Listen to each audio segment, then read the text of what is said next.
Vamos a seguir conversando con nuestros invitados y cosas tan variadas, tan distintas y tan interesantes cada una de ellas. Por lo tanto, le daremos la bienvenida a nuestro siguiente invitado. Pues sí, tenemos un invitado especial que lo aporta nuestro compañero Jorge Urrien, que le damos demasiada vara, pero bueno, la verdad es que se porta al final del día. Y bueno, Se porta bien. Se porta es su primo Ramón Casquero del Pozo, que es bastante polifacético, como otro amigo nuestro que es Vilco. Es piloto contra los incendios, aparte es músico y bueno, alguna otra cosa más que igual nos irá comentando. Así que bienvenido. Bueno, poco más, muchas gracias. Buenos días, Ale. Gracias, Ramón, por y estar aquí Alberto. con nosotros. Oye, hablar del piloto, hablamos con un piloto antes de Iberia, hace unos días de Iberia, y ahora hablamos con un piloto que va a combatir incendios. Hay que ser muy especial y muy valiente para eso, ¿no? No, bueno, especial no. Hay que tener el respeto necesario a la profesión y asumir que te estás jugando el pellejo. El pellejo, sí. Al final sí es cierto que tienes que seguir un camino desde Los comienzos son prácticamente los mismos que el piloto de línea aérea. Llega un momento en el que tienes que decidir tirar para un sitio, tirar para otro y especializarte. Es cierto que el vuelo de contraincendio requiere mucha más operación manual, más habilidad, podemos llamarlo. También es un entrenamiento, es una habilidad adquirida, no es una habilidad natural. Y al final todo el mundo llega, pero tienes que centrarte en ese camino y tienes que asumir que la estadística de mortandad en la profesión es alta y que el riesgo es elevado todos los años. ¿Cuál es la sensación cuando pasas por encima de un incendio con el avión? Supongo que eso cuando suelta el agua también tirará para arriba, ¿no? Claro. Tiene eso su control específico, ¿no? Claro, eso al final, ten en cuenta que el avión está pesado para estar en tierra, con un peso repartido en sus diferentes zonas. Tú vuelas en vacío con ese peso preestablecido, vas al agua y cargas un peso que prácticamente no tenías en cuenta para la potencia que tiene el avión. Entonces, en el momento del lanzamiento tú sueltas eso, depende del avión, 2.000, 3.000, algunos aviones 5.000 kilos. Y con el exceso de potencia que tienes que usar para salir de ese incendio, eso se transforma en un momento positivo que te sube el pitch que llamamos, el encabritamiento del avión, te lo puedes subir 45 o 50 grados y tú tienes que corregirlo manualmente. Es una diferencia con los pilotos de avión comercial porque el trabajo es distinto, ¿no? El trabajo no tiene nada que ver. Nada que ver. El piloto comercial lo tiene todo muy programado, muy estructurado, sabe dónde va, sabe a qué hora va, tiene su planificación de vuelo hecha en cuanto a meteo, a carga y centrado, a pesaje del avión, los pasajeros que entran, todo en cuanto a seguridad muy limitado, con unos márgenes muy bajitos para no poner en peligro al pasaje. Y en contraincendios es casi lo contrario. Es cierto que lo tenemos todo muy medido para que el que corra el riesgo sea solo el piloto. Pero tener en cuenta que estamos en base haciendo guardia como un bombero urbano. Suena la alarma, tú tienes que estar en el aire entre 10-15 minutos, no menos de 10, no más de 15, por contrato. Los 10 son por seguridad, por la autoridad. Pues se supone que si sales en menos de 10 te estás pasando algo. Te estás saltando la revisión del avión, algo del equipamiento, y vas a un sitio que desconoces, no tienes una planificación de vuelo, echas un vistazo a la meteo por encima en la zona a ver cómo está, pero no está planificado. Y cuando llegas allí te encuentras un escenario que no has visto nunca. Temperaturas en exceso, térmicas que te suben, vas a un pantano a recoger agua que quizás no has estado nunca, el viento no es el de ayer, la temperatura no es la de ayer, la altitud-densidad no es la de ayer. Entonces todo nuevo en cada vuelo, prácticamente. Es adaptarse a cada momento, a cada situación, ¿no? Claro, adaptarse a cada incendio, y eso te lo da la experiencia, te lo da la habilidad, que hoy en día está también bastante controlada en cuanto a seguridad. Pues la mayoría de las bases ahora mismo vuelan en formación de dos aviones, uno detrás de otro. Muchos, vamos a poner el 95% de los aviones son monotripulados, a excepción de los del Grupo 43, los Canadair del Ejército del Aire. Y por eso van dos aviones, uno de líder que tiene experiencia y otro de perro que tiene mucha menos experiencia, sigue al líder, que al final es el que asume toda la responsabilidad de cómo se entra al agua, cuánto se carga, cómo se sale, cómo se entra al fuego, por dónde se sale. a expensas de lo que te pida ese director de extinción de incendios, que querrá que le descargue en este flanco, que cortes la cabeza, que descargue en la cola. Está tu última decisión, que tienes que saber valorar y hacer una lectura del incendio. Oye, ahí hay, no sé, una tensión muy grande cuando tengas que recoger el agua del lugar donde sea, que como tú bien indicabas, no conoces, y después ir al sitio a depositar esa agua en un sitio que te van instruyendo, si es la cola, si es en medio, si es la cabeza. Sí, efectivamente. Aquí la operación prácticamente se estructura en 2 fases, porque el resto, la fase de navegación y de vuelo, la tenemos ya asumida con los años. Es como el pan nuestro de cada día y es gratis, como decimos nosotros. O sea, el vuelo lo hacemos gratis. Ahora está la otra parte, que es la de recoger agua, las otras 2 partes, y la de descargar. En cuanto a la operación de agua, hay una preplanificación. Sí, las zonas de carga de agua ya están estudiadas, una aproximación escrita en base a los obstáculos, a la distancia que puedes recorrer dentro del agua para cargar y los obstáculos de salida para despegar con ese peso, que es diferente al peso con el que entraste. Y luego están las desconocidas, que son el viento, la altitud, densidad del día, la temperatura y la situación del agua. Si es un agua rizada, si es un agua espejo, que le llamamos glassy water, que te puede llevar a muchos problemas. Y esa es la primera parte. Es cierto que esa primera parte quizás sea la más dura, pues tienes que decidir con cuánto sales, si no sales, si en el último momento tiras porque no me dio lo que yo pensaba, ahora no me da, cambia todo. Cambia y cambia cada 20 metros de recorrido en el agua. Y luego es muy dura. El agua, para haceros un símil, imaginad que entráis con una moto de agua en una hora unas 25 veces. Entonces, tú estás subido en el avión, todo se menea, todo vibra, los mandos se mueven. Físicamente exige. Y luego está la otra parte, la parte de fuego, que la tenemos más asumida porque casi todos los fuegos se parecen. Al final, el fuego tiene un avance y tienes que valorar si avanza en positivo, si avanza en negativo en una pendiente, si va hacia un pueblo o si no, los obstáculos que hay. Entonces, los incendios más o menos se parecen. Cambia un poquito por orografía y climatología, pero más o menos se combaten casi todos de la misma manera. Hace una semana estuvo aquí Rubén Flores, que es un bombero forestal, y estuvo comentándonos todos los problemas que han tenido este verano con los incendios, con la falta de personal, de equipos, de todo tipo. ¿Cómo lo vivís los pilotos en este sentido? Pues mira, nosotros lo vivimos... es que a mí no me gusta usar la palabra indignación porque al final estamos para eso y el trabajo hay que hacerlo con los recursos que sean.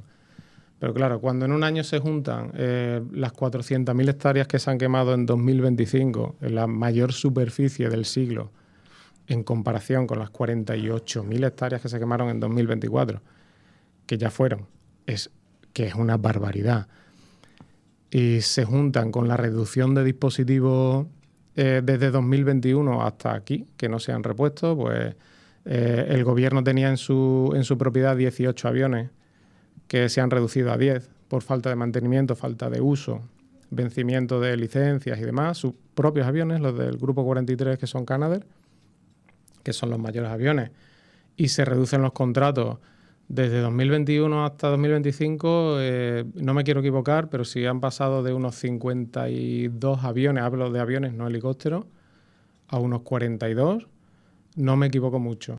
Entonces se reduce mucho el dispositivo, se junta con la vivencia que hemos tenido este año, que en varias situaciones se ha dado el peor escenario que se puede dar en incendio, en base a la regla del 30-30-30, 30 grados de temperatura mayor a 30 grados, humedad relativa menor del 30% y vientos superiores a 30 km/h, pues pasa lo que ha pasado este año.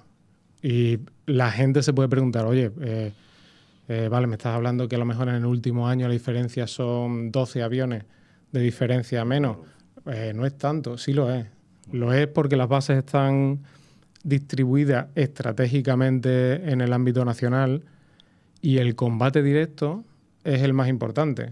Cuando tú pillas el incendio en base a esa distancia a la que colocaste el avión, en los primeros 15 minutos el escenario cambia muchísimo. Entonces, si por falta de medios todos esos contratos pasan a ataques ampliados, esto quiere decir que primero va un grupo de tierra, luego va un helicóptero, evalúa y 90 minutos después empiezan a sacar toda la artillería, pues el incendio pasó de 40 hectáreas a 3.000 y eso ya es mucho más difícil de combatir. Entonces la situación es la situación es dura. Nosotros al final tenemos que hacer el doble de trabajo hablando desde combate aire, pero en tierra os podéis imaginar. Y si eso al final lo traduces a contratos precarios, que es lo que nosotros en ese aspecto hemos avanzado mucho, ya trabajamos anualmente, también es cierto que aprovechando contratos en el extranjero, en otros países. Pero los combatientes de tierra, que muchos continúan con sus contratos de 3-4 meses y luego la calle, es duro, es durete. Estaba pensando que cuando hay un incendio de esa magnitud, las temperaturas son muy altas. Sí. Y en la figura del fuego hay 3 elementos que componen ese momento del fuego en su cúspide, ¿no? Uh-huh. Temperatura, combustible y comburente, ¿no? Sí. Entonces la pregunta mía es, si el fuego es muy alta su temperatura, Uh-huh. cuando suelta el agua, teniendo la base de que se evapora a los 100 centígrados, ¿cómo es? Sí, a los 100 grados. 100 grados, no me salía. 100 grados, Uh-huh. esa agua cuando llega abajo va evaporada. No necesariamente. Afecta muchísimo más el viento que la temperatura. En cuanto a lanzamiento desde el aire, afecta mucho más el viento. Porque el viento, si es fuerte, va a crear un avance mucho mayor hacia combustible no quemado del fuego, con lo cual eso aumenta el tamaño de la llama, hay más oxígeno, se alimenta, aumenta la temperatura y te puede desplazar esa descarga que tú haces en un punto preciso porque no puedes corregir la deriva. Entonces, el viento afecta mucho más a la descarga que la temperatura. Y en cuanto a tu pregunta, tú eso tienes maneras para solventarlo. Descargas más bajas, descargas más explosivas. En el avión llevamos una computadora a la que tú le dices qué cantidad de agua quieres descargar en ese momento y en qué frecuencia de tiempo. Entonces, consigues descargar los 3.000 kilos como una bola de cemento o hacer una línea larga de 800 metros con retardante, por ejemplo, un producto que se usa para bajar la intensidad del fuego a medida que se va acercando a esa línea, o hacerlo en 2 partes. Hay maneras de hacerlo, hay maneras. Siempre llega, el agua va a llegar abajo, no va, la temperatura no va a evaporarla. No va a evaporar. ¿Y esa instrucción la da quien está en tierra y te dice así y así? No, eso al final lo ves tú lo ves desde la aeronave. Tú haces una primera descarga y evalúas entre descargas, viras, lo antes que puedas si vas solo, si no tu compañero de atrás te canta el error de, oye, clavada, y ya sabes a qué velocidad, a qué altitud tienes que ir y qué tipo de descarga tienes que hacer en ese punto. Paradigma Radio 90.2 FM. Hablan mucho también de, antes de que empiecen los incendios, de cuidar, de limpiar los campos. ¿En esa parte podéis vosotros actuar algo? ¿O vosotros solo estáis para el momento de peor, por así decirlo? Sí, nosotros estamos para el combate y poco más. Oye, no tenemos nada que ver con eso. Me pones pelo de punta cuando dices combate, ¿no? Es que al final estás combatiendo, claro. Entras en guerra con un elemento que está vivo y se comporta como tal. Entonces, no con intención, pero hace daño. Entonces, bueno.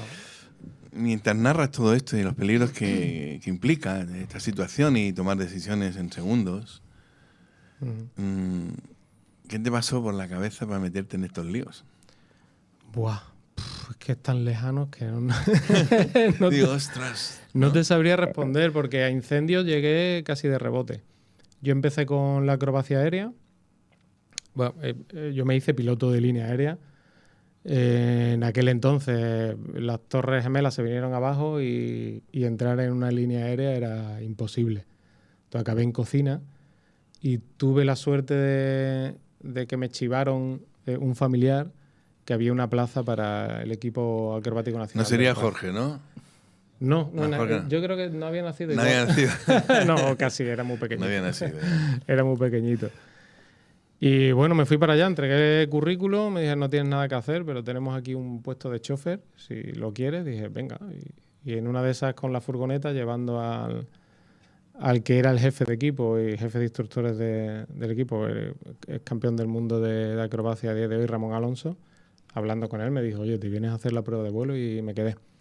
Entonces de ahí salté a incendios por pura casualidad. Pues, al final te haces un poquito más conocido ganando competiciones, te conocen los empresarios de esas compañías que requieren pilotos con habilidad o con poca inversión en formación para que puedan llegar a hacer la operación sin mucho dinero a costa de la empresa, y tuve esa suerte. Pero casi que de rebote, no lo busqué. Eso de la acrobacia y tal, supongo que primero pasará mucho tiempo en el simulador, ¿no? Antes de empezar... Nada. ¿Nada? Nada, cero. De una a la Cero. pirueta. De hecho, mi prueba de vuelo, yo llegué con no me quiero equivocar, pero menos de 200 horas de vuelo, de volar en el avión más básico en el que recibe formación, en los aviones más básicos, una típica avioneta que se ve por encima de la ciudad. Y subí directamente a hacer la prueba con él en un Sukhoi 29, que es un entrenador ruso con una relación potencia brutal, con un soporte alar que le puedes colgar de las puntas de las alas 2 elefantes y no se rompe, y que hace unas maniobras espectaculares. Y yo creo que me quedé porque aguanté el vómito 5 o 6 veces. Me dijo, oye, tío, aguantas bien aquel meneo, te queda. Y dije, bueno, pues ahora hay que acuquinar, como sea. ¿Cuál es la predisposición cuando vas a empezar a iniciar un vuelo y combatir un fuego? ¿Qué pasa con la cabeza ahí? Pues la predisposición empieza desde que pisas la base. Pisas la base el primer día, entras con un compañero que quizás ya estuvo ahí en la base unos días antes. Tienes una tripulación, tu compañero de vuelo, tu mecánico, tu operador. Y esa predisposición ya entra ahí. ¿Cuál es la problemática para esto? Quizás tu vida personal. Estás siempre fuera de casa, tienes a tu familia, en mi caso mi hija y mi mujer, siempre, oye, pues estás alejado, te llevas tus problemas allí o tus alegrías que no puedes compartir, y llegado allí el momento tienes que cerrar la compuerta y dedicarte a eso. Entonces, en el vuelo tienes tiempo para pensar en esas cosas y no es bueno. Entonces te tienes un tiempo de traslado hacia el agua, otro tiempo del agua hacia el fuego, y eso tienes que dejarlo un poco aparte y concentrarte, porque tienes otro compañero atrás que también o depende de ti o tú dependes de otro compañero adelante. Y tu predisposición tiene que ser hacer bien el trabajo, profesionalidad y seriedad en el medio y respeto a lo que te encuentres. Y por la noche no podéis volar, ¿verdad? No, modo nocturno se hace en muy pocos países, en muy pocos. Ten en cuenta obstáculos y demás. Sí es cierto que nosotros lo hablamos en petit comité entre los compañeros, que para nosotros, conociendo los obstáculos, sería mucho más fácil, porque ves la llama, y muchos incendios de día, la problemática que tienen es eso. Tú no sabes exactamente debajo del combustible dónde está la llama. Entonces el fuego el humo se puede desplazar 20, 30 metros por debajo de las copas y desvirtuar un poco el objetivo. Entonces, hombre, a nosotros nos fliparía volar de noche, pero no está permitido. Oye, en todo caso, cuando decías que pensabas en tu hija o en tu mujer en un momento dado, una anécdota ocurrida en un país muy lejano, allende los mares. Sí. ¿Qué pasó? Pues bueno, para mí no fue tan traumático, la verdad. Igual más para el resto de la familia, pero no sé si porque yo lo tenía asumido antes de ir, pero para mí no lo fue tanto. Pues esto fue en Chile. Yo en mi caso con otro compañero, estábamos en una zona que consideraban ellos, me refiero a las forestales, para las que tú apagas esos incendios, porque el gobierno allí no contrata medios, son las propias forestales privadas, en una zona que ellos consideran conflictiva. conflictiva en cuanto a la reivindicación del pueblo mapuche. Eso que esto ya creo que todo el planeta lo conoce. Y que al final, pues, en esa reivindicación territorial que ellos consideran propia ancestralmente, que las forestales les robaron ese territorio o se lo mal compraron a sus antepasados, pues quieren recuperarla. Entonces hay sí grupitos de muy pocas personas que toman esa reivindicación bajo el mando armado. Y bueno, en uno de esos incendios me mandaron allí, me dispararon con AK-47, aquello perforó la cabina y bueno, fue una experiencia más. Aquí estoy vivo. Es lo importante, ¿no? Eso es lo importante, sí. Y ya está. No sé si te ha quedado así alguna A mí me cosa. queda una pregunta. ¿Qué otros países has tenido que ir trabajar y ir en combate de incendios? Sí, pues los punteros ahora mismo son Chile, España, que en ellos hemos estado en todos. Chile, España, Turquía, Portugal. Portugal, sobre todo ahora en Europa, está a la punta de todo en cuanto a operación y practicidad y eficacia. Yo creo que está a la punta. Ahora, como Chile no hay nada, ¿no? Chile, para mí, fueron 10 años. ¿10? 10 años yendo todos los meses del año, 20 días. No, me equivoco, perdona, 6 meses. 6 meses, porque luego los otros 6 meses los hacíamos aquí en España. O sea, durante esos 10 años trabajé 20 días al mes, libraba 8 y de ese año 6 meses los pasaba allí. A mí, yo tengo buenos recuerdos de Chile. De Chile, de la gente que conocía allí. La gente muy maja ahí, ¿no? Sí, sí, nada que ver. También, bueno, el trabajo al final lo haces para una empresa privada que, bueno, puedes estar o no de acuerdo con sus intenciones, pero bueno, yo la verdad es que viví experiencias muy enriquecedoras. Qué buen país, ¿eh? Nací por ahí ahora. Sí, te noté el acento ya, nada más entrar te noté el acento. Ya has vuelto, ¿no? No, muy buena gente en Chile, pero aquí nos llegó Lo mejor. unos desviados, no sé. En fin, oye, Ramón, pues gracias por venir, por estar con nosotros. A mí me ha dejado así con los pelos de punta tu trabajo. Espero que sigas acertando en todas tus decisiones y sigas apagando fuegos, que es muy necesario. Nada, pues muchas gracias y mandar el mensaje de ahora que estamos con el frío y hay tiempo de concienciación para el siguiente verano y que la gente se mentalice de que el fuego mata.